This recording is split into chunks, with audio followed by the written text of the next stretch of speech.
Oke,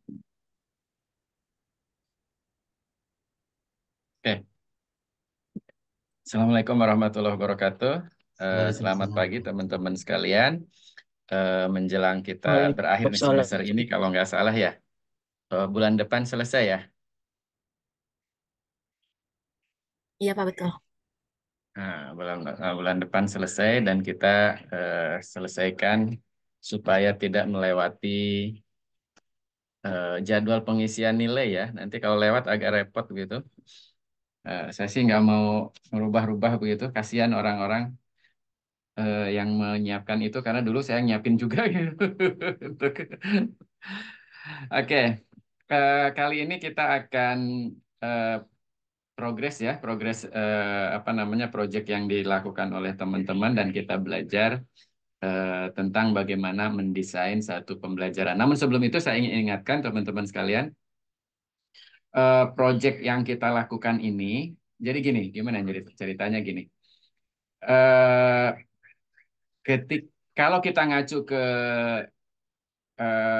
Gustafsson, Branch dan Gustafsson itu, teman-teman sekalian, desain pembelajaran itu bisa dilakukan sendiri, individual untuk konteks tertentu, dan tidak memerlukan apa namanya pengalaman sebagai desainer pembelajaran yang cukup lama dan lain sebagainya begitu. Itu yang kelompok misalnya yang menurut Gustafsson itu dikategorikan desain pembelajaran yang kategori classroom oriented. Jadi yang orientasi kelas. Artinya gini, kalau Raditya itu ingin menyampaikan sesuatu dalam waktu 30 menit, ya, memberikan sesuatu kepada penyuluhan lah ya, di kampung begitu, pakai si penyuluhan. Nah, itu kan desain, mendesain ya. Dan itu tidak perlu orang banyak, sendirian saja Raditya gitu kan gitu ya. Itu namanya desain pembelajaran yang berorientasi kelas. Jadi model-model desain pembelajarannya ada banyak sih yang dikembangkan untuk yang orientasi kelas ya. Misalnya modelnya Asur gitu ya, yang di Henih dan Molenda itu ya dilakukan untuk seperti itu. Pedati begitu ya, yang modelnya saya gitu itu untuk orientasi kelas saja, tidak untuk yang banyak ya. Pak Karimullah nanti besok Jumat giliran khotib begitu ya. Nah, itu juga didesain oleh beliau gitu ya. Yang hanya 15 menit jangan sampai ngantuk gimana. Tapi nggak ada canda juga kan gitu. Nah, ini itu juga desain itu dilakukan sendiri.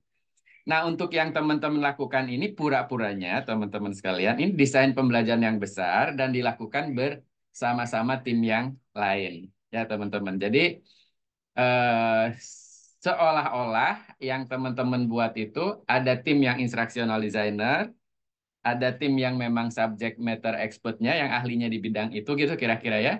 Kemudian nanti ketika teman-teman kembangkan, udah jadi gini nih, ada review juga. Nah, review ini sebenarnya kalau ngacu kepada langkah-langkah ilmiah begitu yang dilakukan bisa oleh ahli yang lain gitu ya, ahli materi, ahli teknologi, ahli apa aja lah gitu yang bisa dipakai. Tapi bisa saja ada kolegial review. Jadi di internal sendiri ribut begitu. Ya, misalnya Mahesa itu satu tim dengan Sofi, satu tim dengan Raditya. Tiga-tiganya instructional designer nih. Menggunakan model ILDF misalnya ya. Ketika tahap teori development memunculkan satu konsepnya nanti harus gini-gini, itu boleh ribut teman-teman sekalian. Oh enggak, kita pakai konstruktivis kayak gini. Oh iya kayak gini. Oh enggak kayak gitu gitu kayak gitu kan. Kita ribut kayak gitu gitu. Nah, ini jadi pura-puranya teman-teman sekalian yang kita lakukan ini adalah mendesain satu pembelajaran yang besar ya, bukan yang kecil-kecil yang hanya itu, dan nanti akan dilakukan seperti itu. Kira-kira seperti itu teman-teman sekalian yang kita lakukan sekarang ini. Sehingga model-model yang dipakai itu ada modelnya SEM dan juga modelnya ILDF. Ya, oke, kita lihat ya sekarang yang sudah dilakukan. Siapa Sofi yang akan volunteer sekarang? Eh, untuk yang hari ini ada tim C dari Mas Reski, Mas Aan, Mas Wahib, sama Mas Almahesa. Model pembelajarannya Sam. Mungkin bisa langsung Ya, diserahkan oke, aja ke. silahkan. Ya.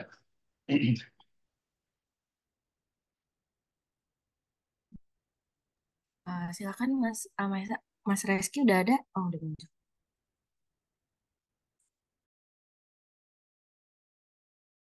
Halo, Halo, Assalamualaikum. Waalaikumsalam. Jelas Mas. Patah-patah nggak ya? Masuk Mas Reski, aman sih suaranya Mas. Iya, iya, iya. Kalau patah-patah mungkin saya perlu restart ini laptopnya. Langsung mulai aja ya. Iya, silakan Mas Reski. Baik, terima kasih yang terhormat Pak Wes, teman-teman sekalian. Makan mie ayam, minumnya Marimas Nanas. Yang Cakep. jawab salam, Cakep. insya Allah utangnya lunas.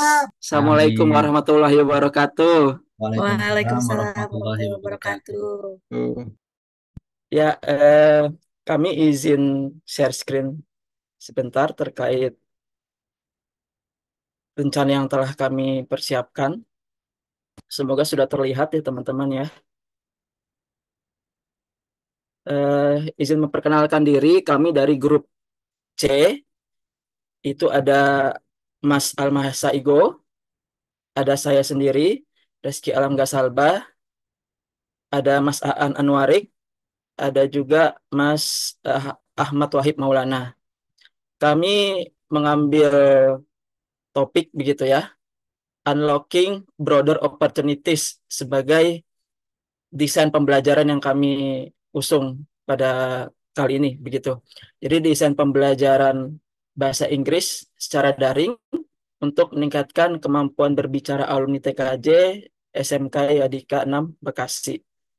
Jadi targetnya memang pada alumni TKJ di SMK Yadika 6 Bekasi gitu teman-teman. Latar belakangnya ini izin saya tidak menjelaskan terkait SEM karena sudah dijelaskan dengan sangat baik oleh Pak Khotot kan lalu begitu. Latar belakang kami mengambil ini adalah terkait peraturan pemerintah nomor 17, maaf, peraturan pemerintah nomor 17 tahun 2010 yang menaruh harapan pada pendidikan kejuruan untuk meningkatkan lulusan yang siap bekerja. Namun kenyataannya harapan tersebut belum tercapai sepenuhnya. Data tingkat pengangguran terbuka berdasarkan pendidikan yang dirilis oleh BPS dan dilansir oleh Kumparan menempatkan lulusan sekolah menengah kejuruan sebagai penyumbang pengangguran terbanyak dalam kurun waktu 2021 sampai 2023. Nah, ada beberapa faktor penyebab yang diungkapkan oleh Wijaya dan Utami. Yang pertama itu adalah kesenjangan antara kualitas lulusan dan kualitas yang dibutuhkan oleh dunia kerja. Ketidakseimbangan jumlah lulusan dengan daya serap industri dan juga tahun kelulusan. Maksudnya jeda waktu untuk bisa terserap ke dunia kerja. Nah, salah satu cara untuk mengatasi eh, keterserapan begitu lulusan SMK adalah dengan pelatihan peningkatan keterampilan. Nah, khusus untuk lulusan Teknologi Informasi dan Komunikasi atau TIK gitu, peluang kerja di Indonesia sebenarnya kian meningkat. Databox dalam sebuah artikelnya mengungkap prediksi Kementerian Tenaga Kerja RI bahwa kebutuhan pekerja TIK akan semakin meningkat dari tahun ke tahun. Dari yang hanya sekitar 1,2 juta pada tahun 2022 akan menjadi mendekati 2 juta pekerja pada tahun 2025. Nah, spesialisasi yang banyak diperlukan adalah Network Operation Access, Network Operation Backbone, dan Software Engineer. Lalu, adapun kebutuhan yang menurun ini dari paper Dini gitu ya, dari artikel Dini begitu, adalah Network Engineer. Nah, jika diperhatikan dari data tadi, gitu, kesempatan bagi lulusan TIK, khususnya TKJ, cukup menjanjikan sebenarnya. Nah, kesempatan pekerjaan tersebut akan semakin mudah diraih jika memiliki kemampuan penunjang. Salah satunya adalah kemampuan berbahasa asing. Penelitian yang dilakukan oleh Ramadan dan Arifin pada 2021, meskipun ini mengambil sampel dari alumni universitas, tetapi dapat menggambarkan sebuah temuan yang menarik, yaitu secara umum kemampuan berbahasa Inggris meningkatkan kemungkinan untuk mendapatkan pekerjaan atau naik jabatan. Nah, lebih lanjut, kemampuan berbicaralah atau speaking gitu ya, adalah kemampuan yang terpenting berdasarkan hasil wawancara dengan pemberi kerja. Berdasarkan latar belakang tersebut, dapat disimpulkan bahwa perlunya kemampuan berbahasa Inggris dan pentingnya pelatihan setelah lulus sekolah gitu. Makanya eh, kami mengambil targetnya adalah alumni TKJ begitu. Nah, khususnya untuk menyambut peluang dalam bidang TIK tadi. Namun akses ke pelatihan bahasa Inggris sebenarnya tidak eh, mudah atau dan juga tidak terjangkau bagi beberapa orang begitu ya. Oleh karena itu diperlukan sebuah desain pembelajaran yang efektif dan efisien untuk mengatasi hal tersebut. Jadi desain pembelajaran kami ini ditujukan untuk meningkatkan keterampilan berbicara dan keterampilan pendukungnya seperti menyimak dan membaca dalam bahasa Inggris bagi alumni SMK jurusan TKJ. Model yang kami gunakan adalah SAM, modanya daring penuh secara blended, dan juga target pesertanya adalah alumni SMK Yadika 6 Bekasi, jurusan TKJ angkatan 2023 dan 2024. Selanjutnya, pembelajaran berbicara bahasa asing ini akan dijelaskan oleh Mas Wahib. Apakah sudah bergabung, Mas Wahib?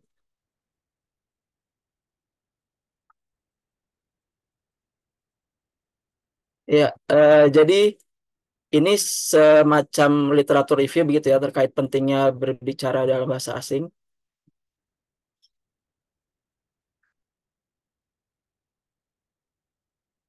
Berbicara merupakan salah satu keterampilan berbahasa, maaf, dalam kehidupan sehari-hari. Seseorang lebih sering memilih berbicara untuk berkomunikasi karena komunikasi lebih penting, lebih efektif jika dilakukan dengan berbicara. Nah, berbicara memegang peranan penting dalam kehidupan sehari-hari. Berbicara pada hakikatnya merupakan suatu proses komunikasi begitu. Jadi sebab di dalamnya terjadi pesan dari suatu sumber ke yang lain begitu.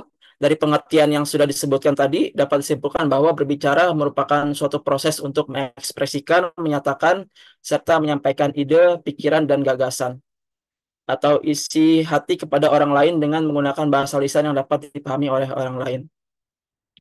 Nah, berbicara dalam aktivitas second language atau foreign language gitu ya, dilakukan manusia dalam kehidupan berbahasa, yaitu setelah aktivitas menyimak, berdasarkan bunyi-bunyi yang didengar itu, kemudian manusia belajar untuk mengucapkan dan akhirnya terampil berbicara. Nah, ini ada beberapa komponen yang meliputi kemampuan berbicara dalam bahasa Inggris, begitu, terkait pronunciation atau pengucapan, tata bahasa, intonation, vocabulary, sama sentence stress.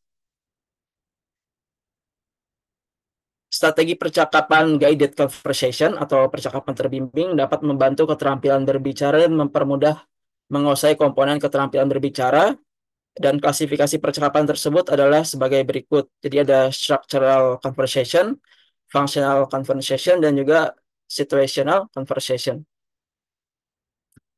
Untuk selanjutnya kita akan masuk begitu ke tahap pertama yang kami rencanakan berdasarkan tadi topik yang kami ambil. Yang pertama adalah preparation phase atau fase preparation. Ini ada tiga poin besar: information gathering, the learner needs, sama roles. Di information gathering ini kami menggunakan survei, tes kemampuan dan pengetahuan awal, dan juga wawancara. Untuk detailnya akan dijelaskan oleh Mas Igo. Dipersilakan pada Mas Igo. Ya, terima kasih Mas Rizky. Izin melanjutkan Pak Wes. Jadi di tahap preparation phase ini kita akan mulai dari survei, di mana survei korelasi pembelajaran berbicara dengan konteks profesional. Jadi tujuan utama survei ini adalah untuk memahami seberapa efektif sih keterampilan speaking yang diperoleh alumni-alumni ini selama mereka di sekolah, kemudian bisa diterapkan dalam tuntutan pekerjaan saat ini gitu. Pertanyaan dalam survei ini mencakup frekuensi dan sifat komunikasi lisan dalam lingkungan profesional, kemudian kesesuaian keterampilan speaking yang diperoleh selama sekolah dengan kebutuhan komunikatif karir. Lalu alumni juga diminta untuk merenungkan contoh-contoh di mana kemampuan speaking ini bisa mempengaruhi interaksi profesional, memberikan wawasan tentang aplikabilitas praktis kompetensi linguistik mereka dalam berbagai skenario di tempat kerja. Lalu dari survei ini kita mendapatkan pemahaman yang lebih dalam tentang bagaimana sih pengalaman pembelajaran speaking berkaitan dengan konteks profesional para alumni. Hal ini akan membantu kita dalam merancang pendekatan pembelajaran yang lebih efektif untuk mempersiapkan alumni-alumni tersebut untuk dunia kerja. Ini adalah contoh beberapa pertanyaan survei yang dapat mengeksplorasi korelasi antara tadi pembelajaran speaking dengan konteks profesional alumni. Boleh di next, Mas Reski. Nah, kemudian ada juga survei harapan dan hambatan dalam pembelajaran speaking. Jadi survei yang dilakukan ini untuk memahami harapan dan tantangan dalam pembelajaran speaking bahasa Inggris. Tujuan utamanya adalah untuk mendapatkan pemahaman yang lebih baik tentang apa sih yang diharapkan oleh alumni dalam pengembangan kemampuan speaking mereka, serta hambatan apa yang selama ini mereka hadapi dalam proses pembelajarannya. Lalu kami ingin mengetahui apa juga yang diharapkan alumni dalam pengembangan kemampuan speaking mereka. Jadi mereka akan diminta untuk mengungkapkan tujuan-tujuan yang secara spesifik yang mereka harapkan yang dapat dicapai melalui upaya pembelajaran bahasa Inggris ini. Selain itu, kami ingin memahami hambatan dan rintangan yang dihadapi oleh alumni dalam perjalanan mereka menuju penguasaan bahasa Inggris atau speaking. Ini bisa termasuk kesulitan dalam memahami struktur linguistik yang kompleks atau ketakutan mereka untuk memulai berbicara di tempat umum atau kesempatan latihan yang limited atau terbatas gitu.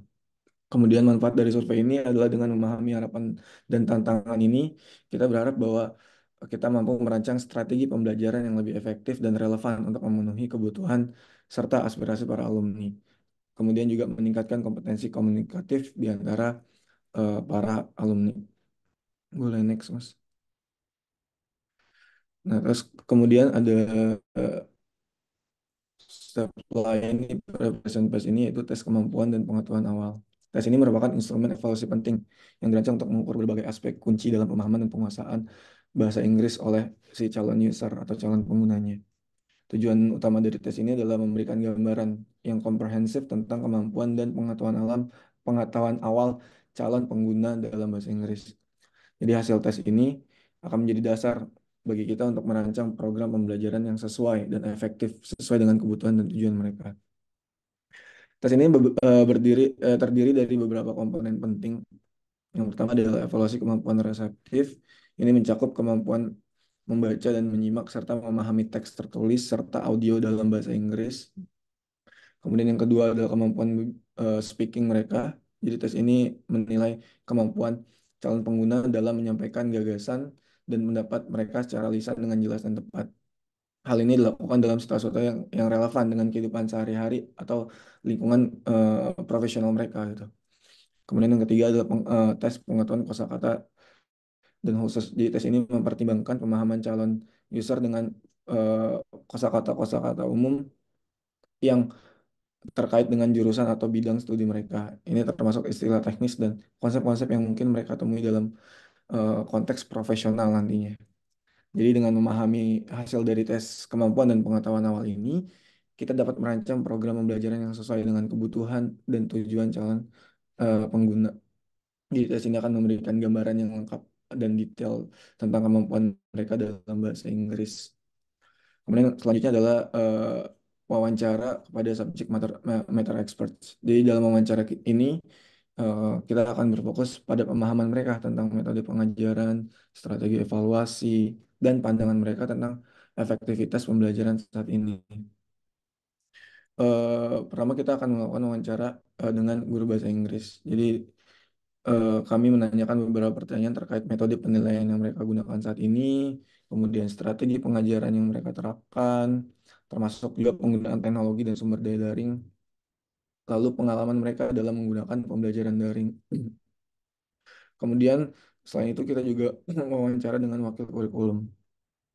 Kami ingin mendapatkan perspektif mereka tentang efektivitas pembelajaran yang dilakukan saat ini dalam konteks sekolah atau program pendidikan tertentu, lalu penilaian mereka tentang pendekatan dan strategi pembelajaran yang digunakan saat ini, kemudian pros and cons dari pendekatan yang dilakukan atau yang digunakan, serta saran atau rekomendasi untuk perbaikan atau pengembangan lebih lanjut. Jadi dari wawancara ini kami mendapatkan wawasan yang berharga tentang praktek pembelajaran yang sedang berlangsung di sekolah. Hasil wawancara ini akan membantu kita untuk merancang langkah-langkah ke depan untuk meningkatkan kualitas pembelajarannya. Boleh di next, Mas. Nah, ini adalah contoh beberapa pertanyaan untuk subject matter experts kepada guru bahasa Inggris, wakil kurikulum, dan juga kepada dosen bahasa Inggris. Boleh next lagi, Mas. Nah, kemudian the learner needs atau analisis kebutuhan pembelajaran ini merupakan tahap krusial di mana kita merancang program pembelajaran yang efektif. Proses ini membantu kita untuk memahami cara mendalam apa yang dibutuhkan oleh siswa agar mereka dapat belajar dengan optimal. Untuk melakukan analisis ini, kita menggunakan beberapa sumber data utama seperti tadi ya, survei, wawancara, dan tes kemampuan dan pengetahuan awal para calon pengguna.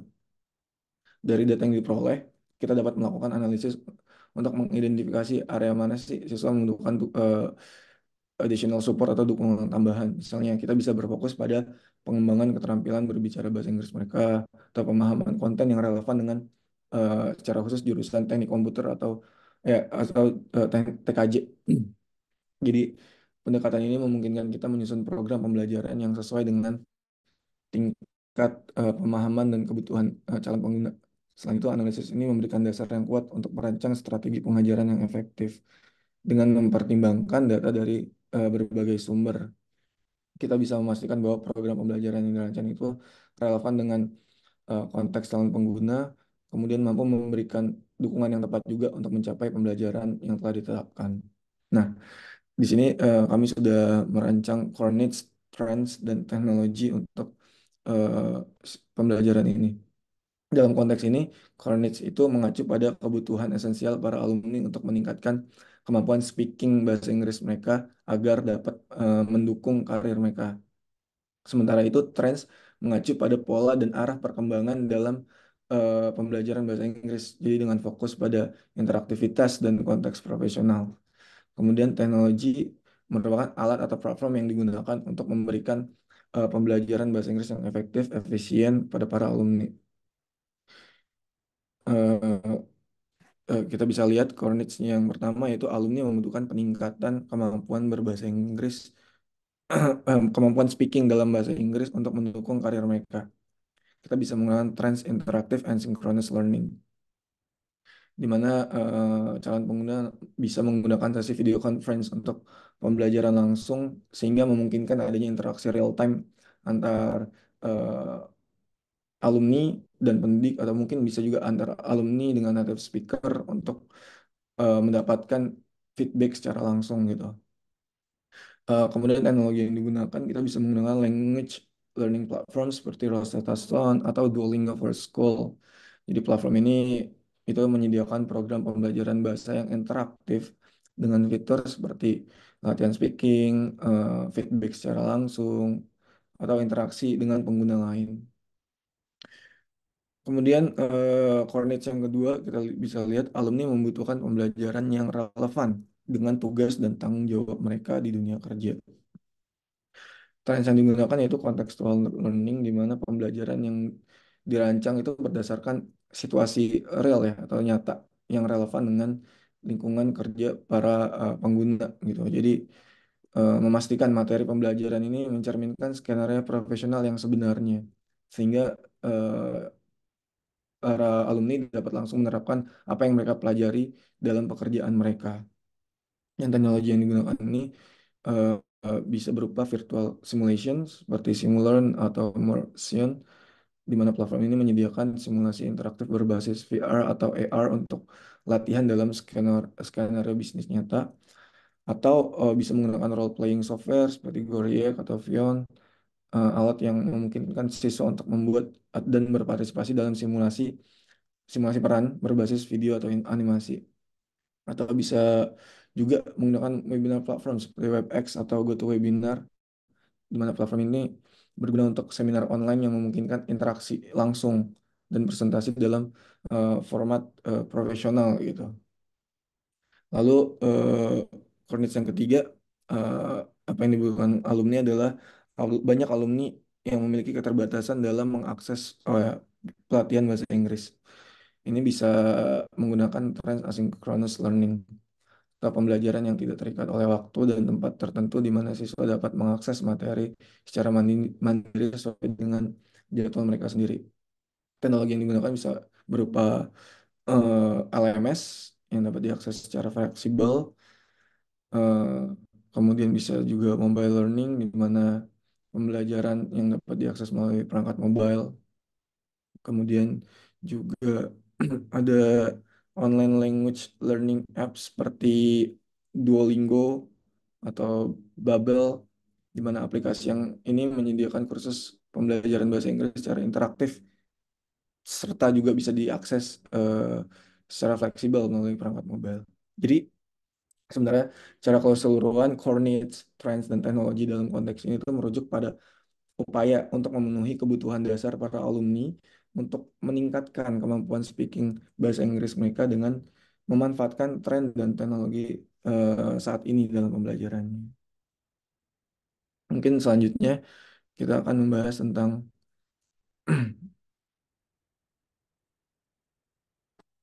roles dari setiap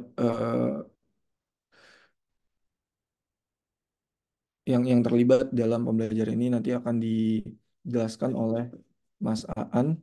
Apakah Mas Aan sudah ada?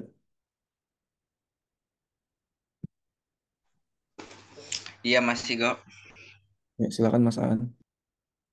Izin Pak, saya akan melanjutkan penjelasan dari Mas Iqbal Mahesa. Di sini ada roles, di mana yang pertama ini roles yang akan dibahas yaitu subject matter atau expert. Di sini ada beberapa subject matter expert, di antaranya yang pertama ini guru bahasa Inggris SMK. Di bagian guru SMK ini memberi pandangan yang memberi pandangan dan masukan terkait pengembangan bahasa Inggris dan juga bekerja sama dengan dosen bahasa Inggris dan merancang pembelajaran dalam menyusun tujuan pembelajaran, materi pembelajaran, strategi, dan juga evaluasi dalam pembelajaran tersebut, dan juga menjadi anggota tim pengembang dari pengembangan pembelajaran ini. Ada juga wakil kurikulum SMK. Wakil kurikulum SMK ini memberikan pandangan dan juga masukan terkait target pembelajaran dan juga efektivitas pembelajaran yang akan dilakukan saat ini di SMK. Selanjutnya ada dosen bahasa Inggris.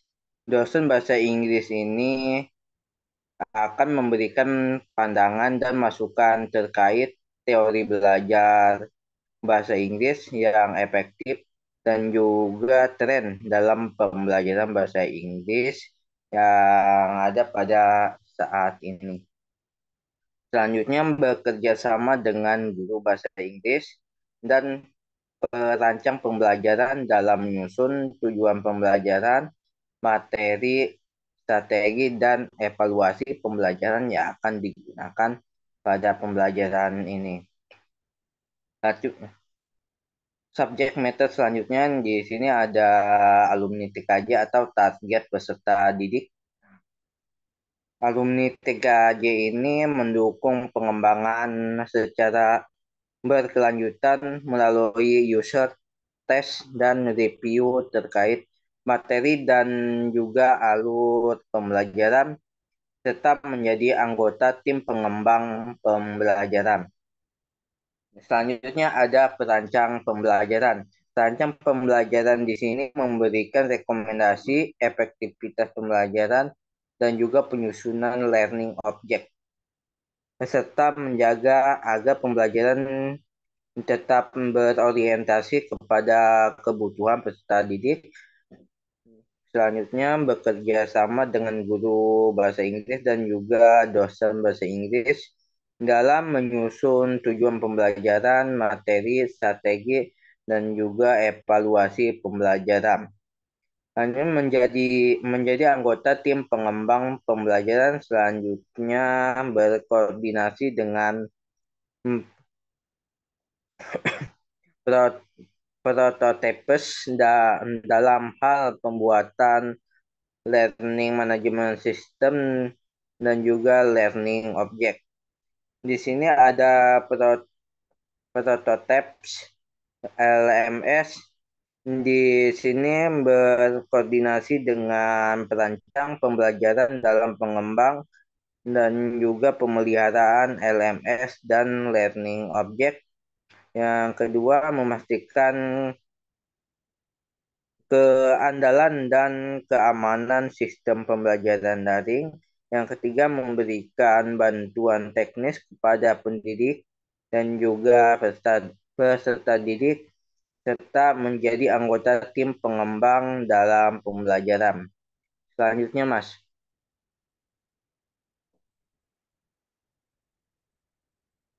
Selanjutnya, rancangan pembelajaran. Yang pertama ini pedagogic model. Pedagogik model yang akan digunakan dalam pembelajaran ini yaitu menggunakan pedagogic model flip classroom. Selanjutnya ada instruksional strategi. Di sini menggunakan instruksional strategi game gamification. Selanjutnya ada learning tool. Learning tool yang akan digunakan dalam pembelajaran ini diantaranya learning management system, web video conference, serta Microsoft Flip. Flip Classroom dengan sistem daring penuh, pembelajaran asinkron dengan LMS dan gamifikasi, serta pembelajaran sinkronus melalui web video conference. Sesi pra-kelas di sini menggunakan asinkron, di mana pembelajar mempelajari kosakata dan pada kalimat dalam bentuk quiz, quest, atau gamifikasi di LMS satu pekan sebelum sesi sinkron, serta learning object berupa video dan bacaan. Selanjutnya, kuis dan latihan berbicara dilakukan di LMS dengan menggunakan Microsoft Flip. Selanjutnya, hal-hal yang tidak dipahami didiskusikan melalui forum diskusi. Sesi kelas atau sesi sinkron di sini dipandu oleh pendidik. Pembelajar menggunakan pemahaman terkait topik. Selanjutnya, pembelajar menerapkan pengetahuan dalam bentuk role play dan atau monolog. Selanjutnya, pendidik memberikan umpan balik terkait kinerja pembelajar pada sesi tersebut. Selanjutnya, terdapat sesi bertanggung jawab atau penutur jati ataupun native speaker. Selanjutnya, pembelajar melakukan refleksi dari diri terkait pembelajar. Evaluasi pembelajaran yang akan dilakukan pada pembelajaran ini, pertama evaluasi formatif. Evaluasi formatif ini dilakukan melalui kuis dan juga latihan dengan gamifikasi di LMS. Terus evaluasi sumatif ini dilakukan melalui praktik berbicara bahasa Inggris dengan konteks autentik di bidang TK di bidang TKJ. serta evaluasi diri ini dilakukan melalui refleksi pembelajaran.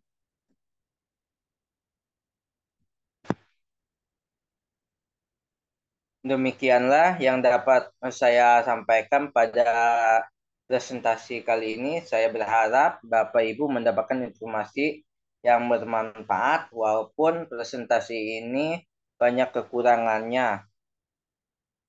Dan dengan ini saya akhiri presentasi ini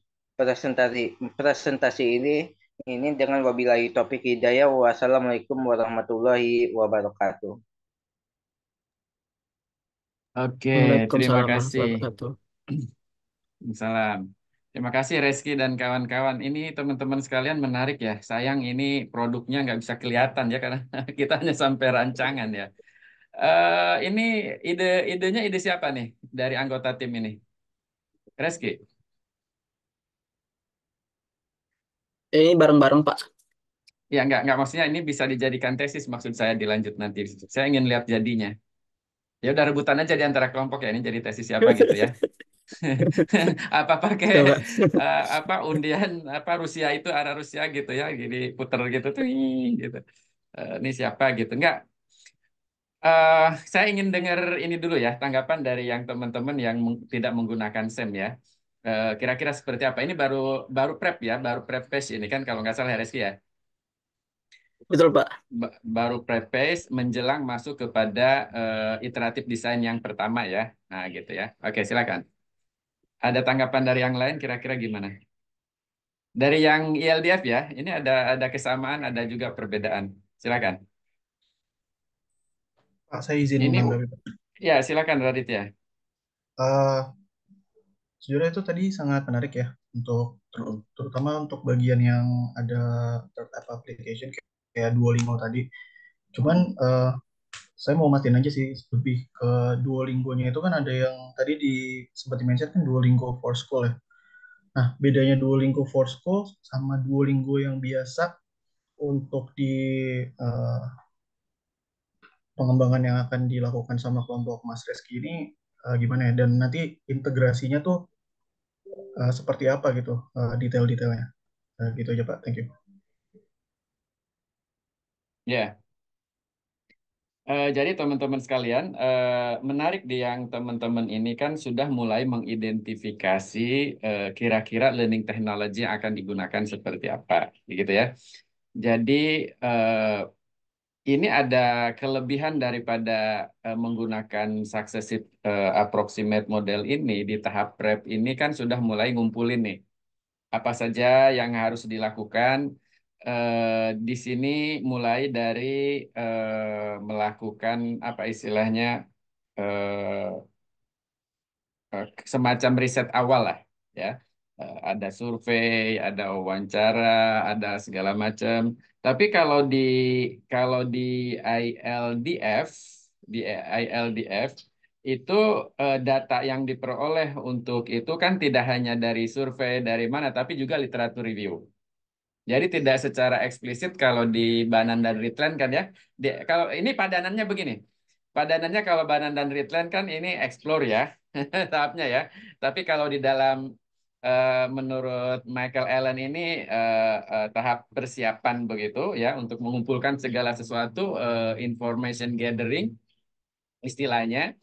Tapi kalau menurut Banan dan Ritland ini sudah dalam ujung daripada Banan Ritland itu teori development. Jadi ketika teori development itu dia sudah membuat satu konsep yang akan dikembangkan. Nah, kalau di dalam Michael Allen konsep pembelajaran daring akan terjadi kayak gimana kan dilakukan di prep. Nah, di sini teman-teman sekalian, ketika nanti ada pertanyaan seperti yang dipertanyakan oleh Radit tadi, ya kan? Maka menurut langkah yang prepnya Michael Allen ini, kan ini ada tim udah dibentuk nih oleh Reski dan kawan-kawan ceritanya Radit ya.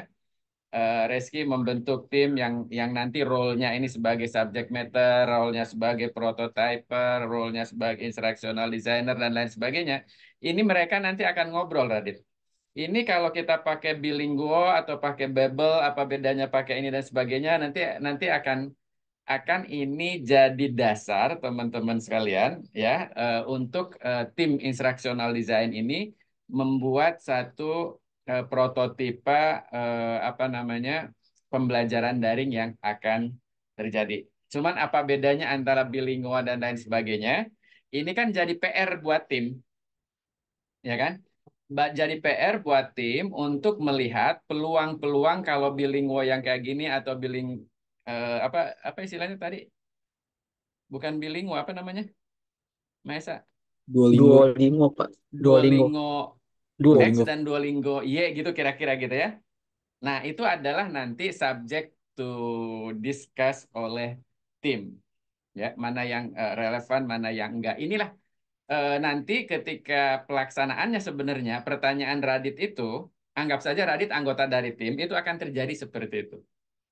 Dan kita sebagai instructional designer, sebagai tim di situ, ya itu ribut-ribut mau lempar-lempar kursi juga nggak apa-apa. Kayak di HMI dulu ya, Pak Karimullah ya, gitu ya.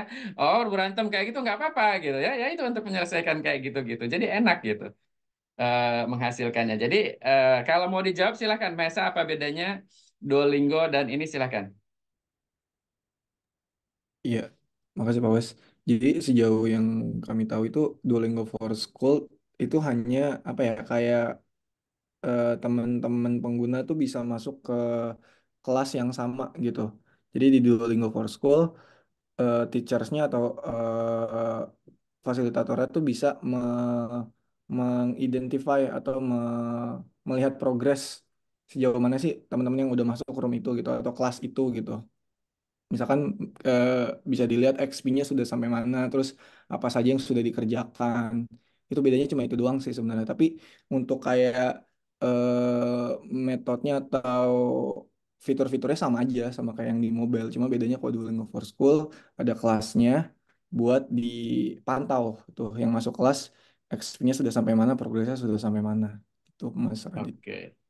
Nah, jadi nanti ketika melihat karakteristik seperti itu, tim akan menentukan, oke, kalau nanti pakai Duolingo, Duolingo yang mana nih? Nah, yang akan kita pakai kan gitu ya. Nah, ini gunanya di tahap prep ya, di tahap prep di Michael Allen tadi, ya teman-teman sekalian. Michael Allen tidak secara eksplisit menamakan istilahnya dengan teori development. Ya, tapi kalau di Bannan-Ritland di tahap exploration itu harus keluar loh, gitu ya. Konsep lo itu apa kan gitu, maka itu ada teori development yang didasarkan atas literatur review, ya. Dan juga bisa saja di tempatnya LDF itu dilakukan melalui wawancara, melalui observasi, melalui yang kayak tadi yang dilakukan oleh timnya Reski dan kawan-kawan ya. Tapi tim Reski juga boleh gitu ya, menurut Michael Allen boleh menggunakan data sekunder. Artinya data yang memang diperoleh dari hasil-hasil penelitian yang sudah terjadi, khususnya tentang tren penggunaan teknologi, tren permasalahan-permasalahan terkait pembelajaran bahasa Inggris ya untuk dikuasai gitu ya, dan lain sebagainya gitu. Oke, ada lagi komentar dari yang lain teman-teman?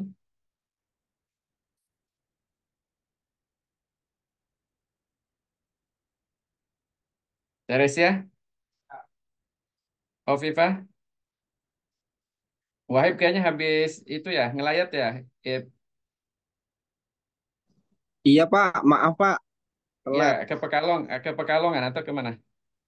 Iya di Pekalongan Pak. Oke ya ya.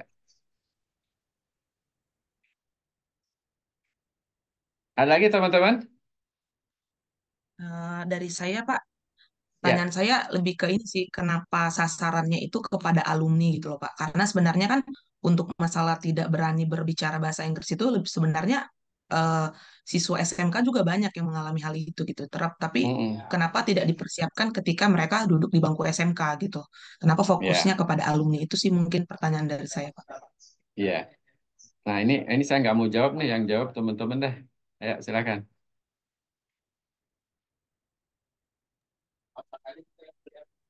Ya, Baik, terima silakan Des. kasih. Ya, baik, terima kasih Pak Wes. Makasih pertanyaannya Mbak Tere. Ini berdasarkan hasil perbincangan tim kami kemarin begitu ya. Ada juga dilema gitu, apakah mau sasarannya siswa atau alumni begitu ya. Nah, setelah kami berbincang, kami menetapkan alumni dengan alasan-alasan seperti berikut kira-kira. Jadi, pertama, kalau siswa itu memang domainnya itu tanggung jawab sekolah, begitu Pak, eh, Mbak Tere. Dan sekolah itu sebenarnya punya punya tanggung jawab penuh di situ. Jadi, eh, kami mencoba untuk mengambil porsi yang lain dan juga memang ini sepertinya dibutuhkan begitu. Kayak contohnya dari data tadi itu kan dilihat bahwa alumni justru yang alumni SMK ya secara umum alumni SMK itu justru eh, kurang terserap gitu. Nah, kami setelah mencari kira-kira penyebabnya alasannya apa dan ketemulah tadi beberapa alasan tadi. Nah, salah satunya dengan pelatihan keterampilan dan eh, pengetahuan tadi itu. Jadi yang pertama itu karena siswa sebenarnya adalah domain sekolah dan alumni sebenarnya justru jarang tergarap begitu, apalagi alumni-alumni baru yang memang tadi salah satu penyebab kurang terserapnya adalah waktu lulusnya gitu ya, waktu lulusnya. Alumni-alumni baru ini mungkin karena masih fresh begitu ya, jadi kurang mendapatkan perhatian begitu. Nah, dengan pelatihan bahasa Inggris diharapkan dapat meningkatkan value-nya sehingga mereka bisa mendapatkan kesempatan yang lebih baik. Makanya kami mengambil tema tadi unlocking broader opportunities. Mungkin begitu salah satunya. Yang lain bisa silakan jika ingin menambahkan. Terima kasih Mas Wahib, Mas Igo dan Mas Aan. Ya, silakan. Eh, Mohon izin saya menambahkan Pak Wes dan juga yang lain. Terkait itu, memang betul kami kemarin sudah diskusikan dan ternyata datanya luar biasa dari alumni lulusan SMK. Dan kenapa kok kita ngambilnya alumni bukan peserta didiknya itu eh, bagi kami dalam hal apa ya penelitian atau yang lainnya ini ketika untuk masuk di regulasi di tataran peserta didik itu banyak hal yang harus dilalui seperti halnya eh, kebijakan dari kementerian, kemudian ketika di daerah ada dinas, kemudian belum yayasan ataupun di internal SMK-nya sendiri. Ini banyak hal yang kemudian tidak semua eh, sekolahan atau instansi ini mau menerima atas apa yang menjadi rekomendasi dari kelompok kita untuk melakukan hal tersebut. Maka fokus kita adalah alumni yang memang sudah tidak terikat lagi barangkali ya dari masing-masing instansi yang mereka sekolah gitu. Terima kasih. Monggo silahkan barangkali yang lain menambahkan. Oke, ya. Jadi masalah itu untuk alumni atau untuk bukan, ini kan sebenarnya bukan masalah benar atau salah. Ini kita, let's say misalnya, sasaran yang ingin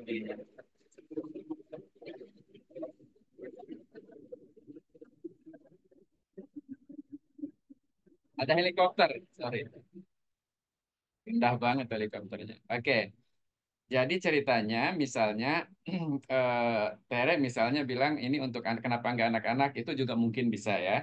Tapi ketika ada kliennya Reski nih, misalnya ingin buka startup nih, oh ini ada peluang nih, gitu ya. Lulusan-lulusan SMK kok nggak lulus gitu ya, khususnya yang TKJ misalnya. Nah ini bisa. Nah, kalau kita kembangkan online course yang pure online, jadi hanya sinkronus dan asinkronus yang itu kan gitu ya kira-kira. Ini bisa jadi duit loh Reski ya. Kalau cari cari cari investor gitu maksud saya. Nah, baru desainlah oleh teman-teman. Jadi ceritanya begitu.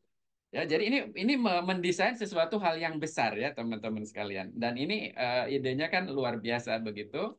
Nah, barulah nanti akan dilakukan ini kalau ingin nyari amal jariah juga bisa, kalau mau nyari nafkah juga bisa dan semua jadi pahala nih teman-teman sekalian. Kalau ini jadi startup gitu, bagaimana ada pembelajaran daring khususnya untuk mempersiapkan calon tenaga kerja yang bukan lulusan kuliah ya maksudnya ya gitu ya. SMK dan lain sebagainya agar mudah bekerja gitu. Nah, memang awalnya ini spesifik hanya untuk TKJ. Tapi ketika nanti ini udah berjalan, misal ya, anak-anak SMK lain yang belum lulus dibuka dan lain sebagainya, itu nggak jadi masalah. Tapi yang ingin digali oleh teman-teman nanti adalah menawarkan konsepnya orang TP ini, saya ingin pembelajaran daring deh, tapi ini untuk orang-orang yang sudah tidak ada kaitannya dengan sekolah nih. Ini saya kayak course aja, kayak kursus aja, sorry maksud saya. Kursus online saja, dan ini pure apa namanya, pure online. Hanya virtual synchronous dan juga synchronous. Nggak ada tatap mukaan lah, ada pokoknya mah gitu, kira-kira begitu.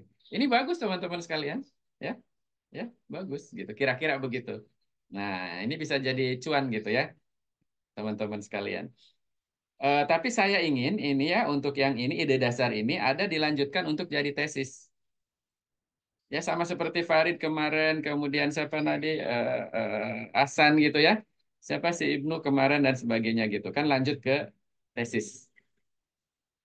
Ibnu malah udah sempro ya kemarin ya. Oh Oke gitu iya. kira-kira. Oke. Ibnu ada mau bertanya tadi? Oh iya, apa terkait tadi pertanyaan Bu Tere sebenarnya sudah diwakili oleh Bu Tere, tapi saya ingin merespon terkait pertimbangan dari alumni Pak. Dikarenakan memang ini kan saya juga mengalami hal yang serupa Hmm. di saat ingin membuat kursus online, namun terhalang pada memang pendidikan siswa SMK memang menjadi tanggung jawab dari sekolah. Karena kan waktu itu saya memiliki pertimbangan, jadi kursus online saya ini sebagai suplemen, Pak. Jadi kayak Hmm. dari hasil analisis pembelajaran, siswa memiliki kesulitan A, B, C, kursus online saya ini diperuntukkan untuk siswa di luar dari jam pelajaran yang bersifat online. Nah, dikarenakan menurut pandangan pribadi saya dan sekolah saat itu berbincang dengan wakil kurikulum bahwa kualitas alumni itu sebetulnya ditentukan oleh kualitas pembelajaran saat dia menjadi seorang siswa Pak gitu. Jadi pertimbangannya seperti itu. Walaupun memang tadi juga betul kata Pak Wes, sangat setuju bahwa tentu saja kan alumni juga di saat sudah lulus, kualitas dari mungkin speakingnya tadi bahasa Inggrisnya itu berbeda-beda sehingga mungkin membutuhkan lagi gitu. Namun Ya. saya itu lebih condong pada benar kualitas alumni itu akan sangat tergantung pada pembelajaran saat ia menjadi siswa. Oke. Oke, jadi terima kasih teman-teman. Kemungkinan hal tersebut bisa terjadi, artinya ada reasonnya seperti apa. Tapi saya tidak akan mempertanyakan reason kenapa alumni atau bukan, tapi saya nanti akan melihat fase-fase daripada tiga fase yang apa dilakukan nanti ya menurut pendekatannya SEM ini. Ada prep, kemudian ada iteratif design yang awal, kemudian ada iteratif development phase ya gitu ya. Nah, nanti saya ingin lihat nih iteratif desainnya kayak gimana, kemudian nanti setelah itu jadi di iteratif developmentnya. Jadi ada dua tahap nih. Tahap perancangannya kayak gimana. Nah, ini juga kan ada siklus proses revisi dan apa namanya review dan revisi kan gitu ya. Nah, itu sudah matang di situ baru di develop gitu ya. Dari develop baru masuk ke learning management systemnya. Jadi tahap satu prep phase itu on paper, tahap dua itu iteratif design itu adalah on paper juga sebenarnya. Tapi kalau sudah tahap tiga itu kalau di tempatnya ILDF itu sudah enactment, ya kan gitu ya. Nah, jadi bedanya gitu. Jadi enactment dulu jadi gitu kalau di Banan dan Ritland kan gitu, baru dievaluasi ya, ada evaluasi local impact dan evaluasi broader impact. Cuman bedanya kalau di SEM tadi evaluasi terjadi pada setiap tahap. Jadi pada di iteratif design maupun apa namanya iteratif development, gitu ya. Sementara yang ILDF dari hasil evaluasi yang lokal lokal apa namanya lokal impact evaluation bisa saja nanti berbuntut balik ke belakang kan gitu. Jangan-jangan teori developmentnya salah nih kan gitu ya. Maka muter lagi ke sana kan gitu. Nah, jadi ini beda sudut pandang sih antara mazhabnya siapa Michael Allen dengan ini. Makanya Michael itu nggak suka dengan water waterfall. Jadi nggak kayak air terjun gitu. Jadi dari awal tuh udah benerin dulu, jangan dulu pindah ke sana kan gitu lah, supaya nanti tidak kayak setrikaan gitu, bolak-balik gitu. Jadi kerjanya 2 kali. Itu saja sih pendapatnya dia kan itu. Coba kalau menurut Banan Ritland kan jadiin dulu, baru evaluasi, nanti balik lagi kan gitu. Dua-duanya benar, nggak jangan disalah-salahin kan gitu. Jadi dua-duanya salah. Sekarang tinggal kita mau pakai yang mana. Tapi kepentingannya untuk kita sebagai mahasiswa yang belajar tentang instructional design kan kita bisa membedakan dua ini kayak gimana. Bisa saja nanti prosesnya, oke ya saya untuk satu titik pakai pakai ILD apa sudut pandangnya frameworknya si Banan Ritland. Di sisi lain kita pakai pemikirannya siapa Michael Allen sehingga nggak jelas apakah ILDF apa SEM. Nggak jadi masalah kalau memang nanti sudah hatam semua ya, udah pada jago semua itunya kan gitu. Boleh-boleh aja teman-teman sekalian gitu ya. Tapi ini untuk belajar ya. Untuk belajar yang satu pakai ILDF, yang lain pakai modelnya SEM. Itu kira-kira ya teman-teman sekalian. Ada model yang lain banyak. Model di Can Carry, model ini dan lain sebagainya silakan gitu. Tapi kita coba untuk yang ini ya teman-teman. Karena yang 2 ini memang dedicated to develop online learning ya, yang 2 ini ya. Kalau yang lain kan asbabun nuzulnya memang dulu di Can Carry buat itu, dulu zaman dulu sebelum yang awal itu, sebelum yang sekarang itu maksudnya belum ada istilah e-learning pun. Iya kan belum ada, online learning belum ada kan gitu. Kira-kira gitu ya teman-teman sekalian. Oke, Hopipa silakan. Izin Pak Uwes bertanya. Jadi terkait dengan tadi kan disampaikan kalau bisa sampai dengan tesis begitu ya untuk dilanjutkan. Nah, saya kebetulan bersama dengan Mas Ibnu dan Mas Vio juga Mas Destama.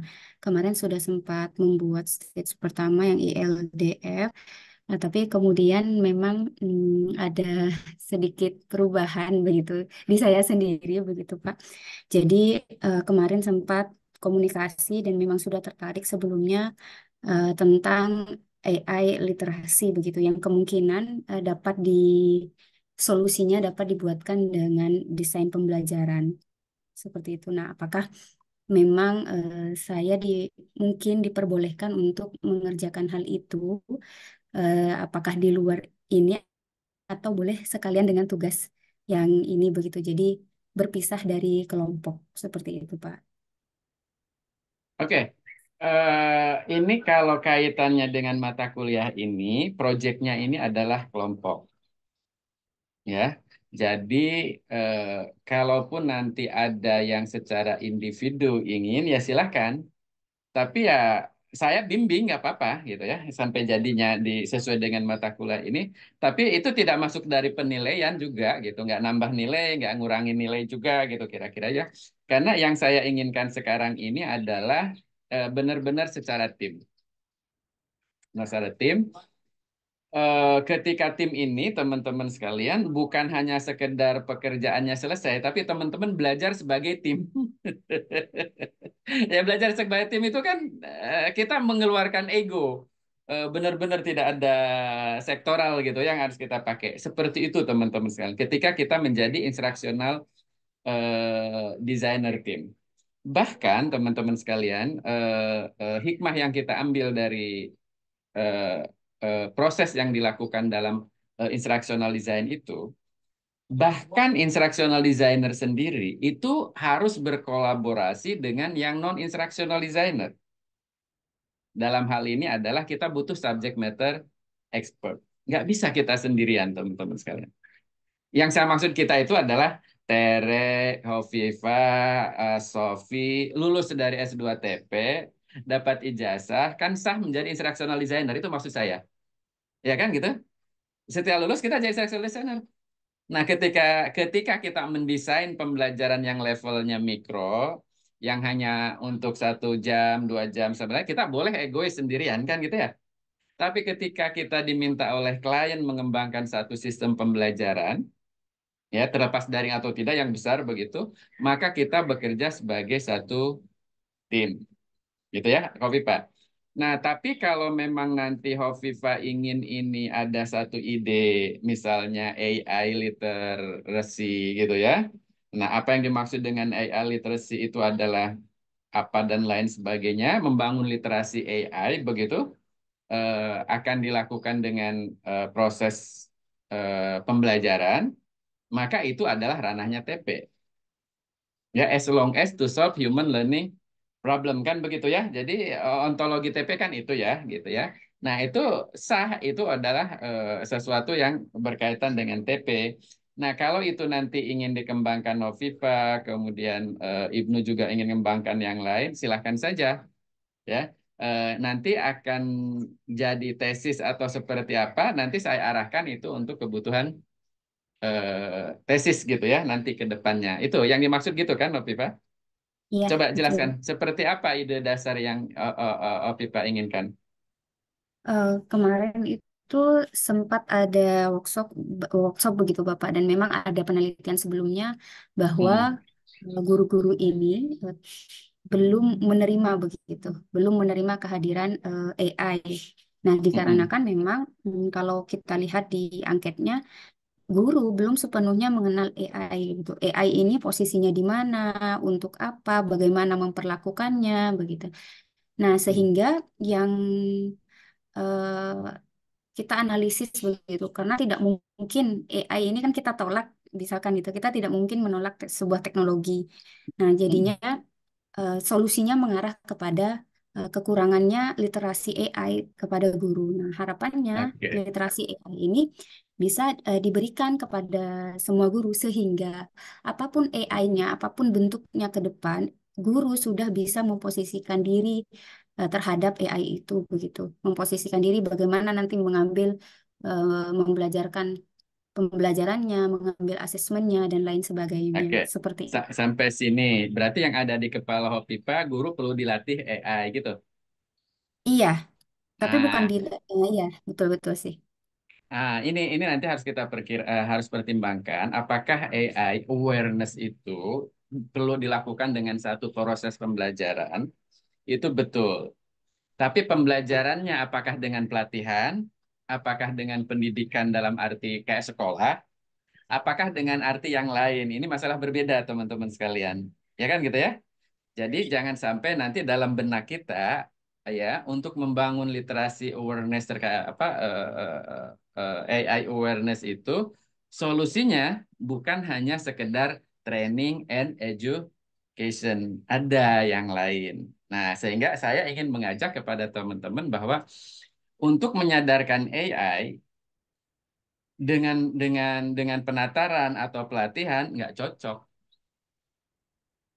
Ya, harus ini sama seperti penghayatan, pengamalan Pancasila, penataran tuh nggak cocok, teman-teman sekalian. Jadi seolah-olah, padahal itu sesuatu yang harus didawamkan, sesuatu yang harus diinternalisasikan, gitu ya, teman-teman sekalian. Saya itu dulu itu SMP itu ikut penataran P4, teman-teman sekalian. Wajib. SMA ikut penataran P4. Bahkan tahun 90-an kuliah itu masih kena apa namanya penataran P4. Ngaruh nggak pada saya? Kagak tuh. 36 butir Pancasila saya nggak hafal sekarang. Iya kan? Tapi apakah saya mengenalkan nilai-nilai Pancasila? Sebagian mungkin iya. Sebagian mungkin nggak tahu juga kan gitu.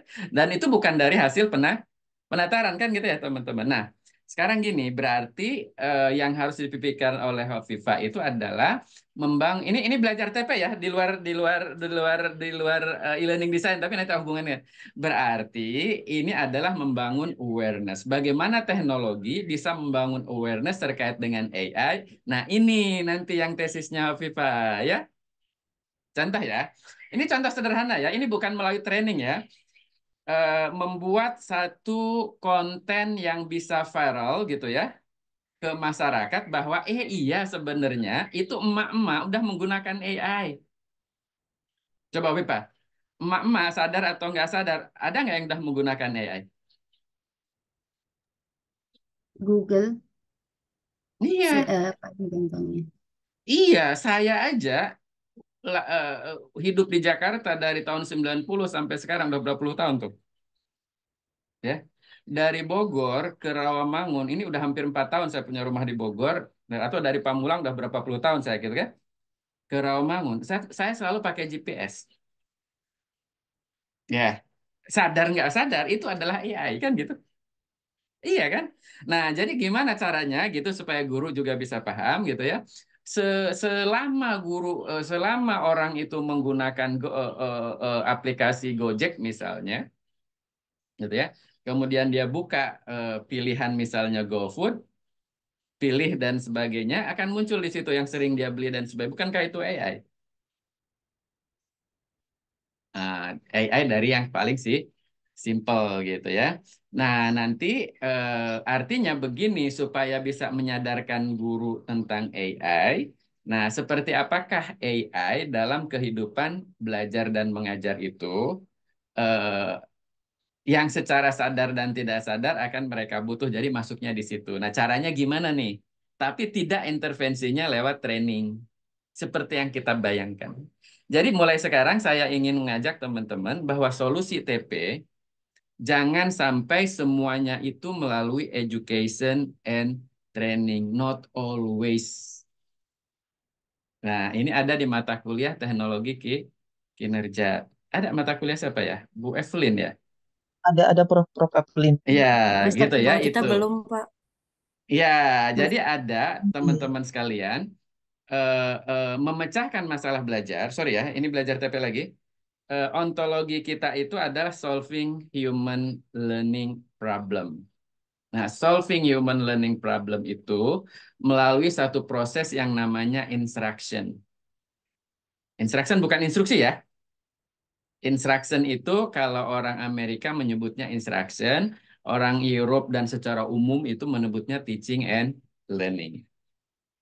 Itulah sebabnya kita namanya itu instructional technology. Ya, teman-teman sekalian. Eh, Zaman bahula, masalah belajar atau pembelajaran itu selalu terjadi dalam dua hal. Pendidikan, dalam hal ini sekolah, TK, SD, SMP, kuliah, kursus, dan sebagainya kan itu ya. Dan training. Jadi seolah-olah masalah belajar itu selesaikan dengan itu. Padahal instructional intervention, intervensi pembelajaran itu bukan hanya dua itu toh. Ya, bukan hanya dua itu toh. Ya, jadi pembelajaran itu ketika seorang duduk-duduk di saung, gitu ya, ngelihat eh, semut berkeliaran dan setiap semut bertemu selalu bersalaman. Pernah nggak ada begitu tuh? Lihat gitu. Nah, kalau orang itu mikir, itu dia belajar dari semut gitu kira-kira gitu ya. Nah, itu pembelajaran nggak kira-kira teman-teman? Pembelajaran nggak? Pembelajaran kan gitu. Entah apa ibroh yang dia peroleh kan gitu ya. Nah, ini salah satu contoh. Nah, nanti teman-teman sekalian, jadi pemecahan masalah. Itulah sebabnya sekarang ada corporate university, corporate learning itu teman-teman. Bahwa kalau yang sifatnya formal, itu mulai pendidikan, kursus, kemudian training, dan lain sebagainya, itu pengaruhnya hanya 20%. Ya. Nah, nanti intervensi lainnya, Raditya itu bisa menguasai apa segala macam itu karena gaul dengan teman-teman dalam bidang itu di di tempat kerjanya gitu ya. Nah, tapi yang menyebabkan Raditya jago di hal tertentu di tempat kerjanya itu karena mereka sering diberikan tugas ngerjain itu. Nah, itu makanya ada 10, 20, 70. Jadi yang formal ya, itu dampaknya cuma 10%. Ya, 20%-nya dari gini, maksudnya gini. Saya belajar e-learning design dari saya kuliah di TP S1, S2, S3, kemudian belajar khusus dengan short course tentang e-learning design di Busan, itu pengaruhnya ke saya hanya 10%. Ya, teman-teman sekalian ya. Dari mana saya belajar lebih banyak? Itu karena saya berkecimpung di dunia e-learning dari tahun 2000 sampai 2024. Itu berarti sudah 24 tahun. Kan gitu ya? 24 tahun kan gitu ya? Kemudian di tempat kerja saya dulu, saya disuruh ngerjain yang terkait dengan online learning kan gitu ya. Berarti yang 70%-nya dari mana? Dari situ. Ya kan? Nah, jadi Ovipa nanti yang 20% itu untuk meningkatkan awareness itu tidak hanya dengan training. ya. Apakah ada community of practice, apakah apa dan lain sebagainya, atau hanya micro learning yang sifatnya tidak to perform ya. Jadi just to inform saja, yang mungkin dia akan oh iya sadar gitu ya, dan lain sebagainya. Atau dibuat satu video apa namanya film yang bicara tentang guru yang mungkin 10 menit gitu ya, yang ujungnya oh iya itu loh. Saya pernah gini Pak Karimulo, itu kan saya pernah mendapat penghargaan apa namanya orang yang berpengaruh terhadap pajak dari Direktorat Jenderal Pajak. Kan nggak nyambung tuh orang TP, kok nyambung ke sana gimana? Nah, bagaimana orang sadar pajak itu suruh saya bilang buat film berapa menit gitu kan ada film tentang pajak ya. Nah, seorang ini kan gitu ya teman-teman sekalian. Tapi yang buat film bukan saya. Itu bagus banget. Dia memberikan inspirasi betapa pentingnya pajak. Nah, maksud saya ya itu salah satu intervensi membelajarkan masyarakat tentang pentingnya pajak. Bukan berarti seluruh masyarakat itu setiap saat diberikan penyuluhan tentang pajak atau penataran tentang pajak kan gitu loh teman-teman sekalian. Paham nggak maksud saya? Paham ya? Nah itu kira-kira seperti itu. Nah itu kalau nggak salah ada 3 apa 4 film itu yang kemudian beberapa hal itu ada micro learning tapi tidak untuk training ya, tapi untuk kebutuhan masyarakat. Bahkan termasuk bagaimana seorang pejabat ketika akan presentasi memunculkan apa di awal sehingga orang bisa apa namanya paham pentingnya pajak untuk negara. Jadi data yang dimunculkan harus kayak gimana dan lain sebagainya. Nah, itu kalau untuk kebutuhan yang formalnya ya teman-teman sekalian. Nah, itu teknologi pendidikan Hovifa. Nah, jadi temanya Hovifa itu adalah membangun kesadaran AI. Dan saya yakin nggak intervensinya bukan bukan instruction ya, bukan instruction dalam arti training dan education gitu ya. Jadi mohon nanti teman-teman gali lagi ada intervensi-intervensi yang lain yang bisa dilakukan di luar itu ya, di luar 2 tadi. Kira-kira begitu. Apakah nanti modanya mau online atau enggak?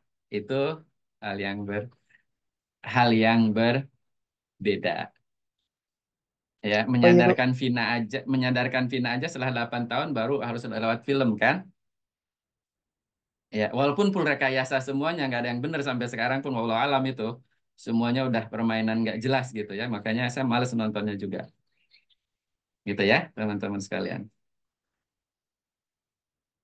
Semoga terbayang ya, Najma. Boleh ya, boleh. Nanti saya saya bantu ya apapun ya kalau mahasiswa TPM ya saya bantulah untuk apapun ya.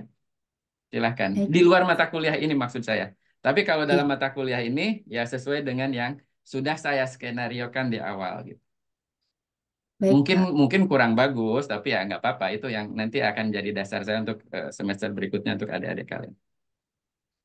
Ayo Bapak, izin bertanya Pak terkait kan nama kursus online gitu Pak. Saya sempat disinggung saat kemarin sempro itu agak kurang bahasanya gitu Pak.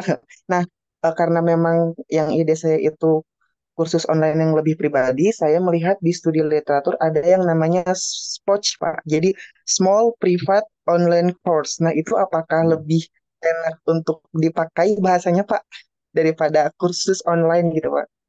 Ya, ini kita konteksnya Indonesia ya, San ya.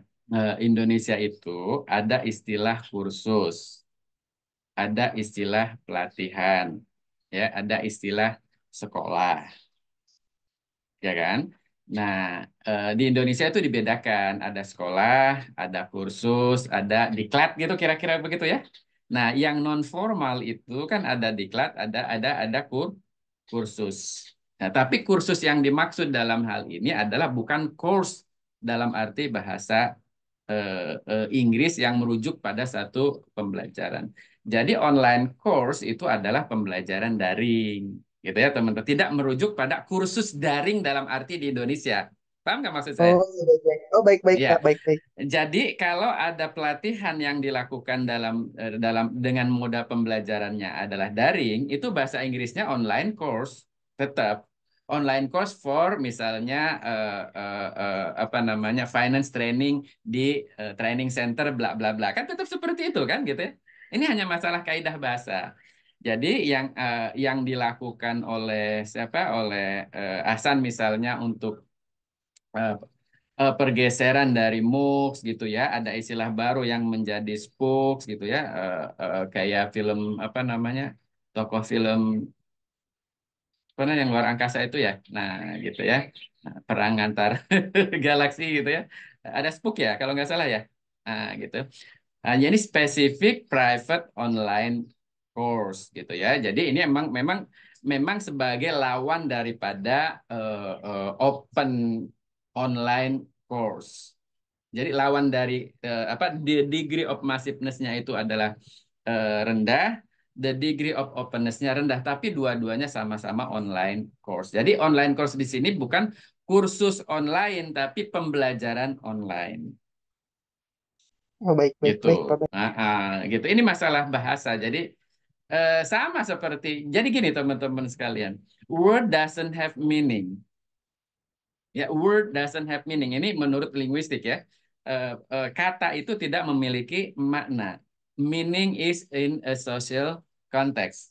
Makna itu ada dalam konteks sosialnya. Jadi kalau Tere menyebut gedang di Banten, itu adalah pepaya.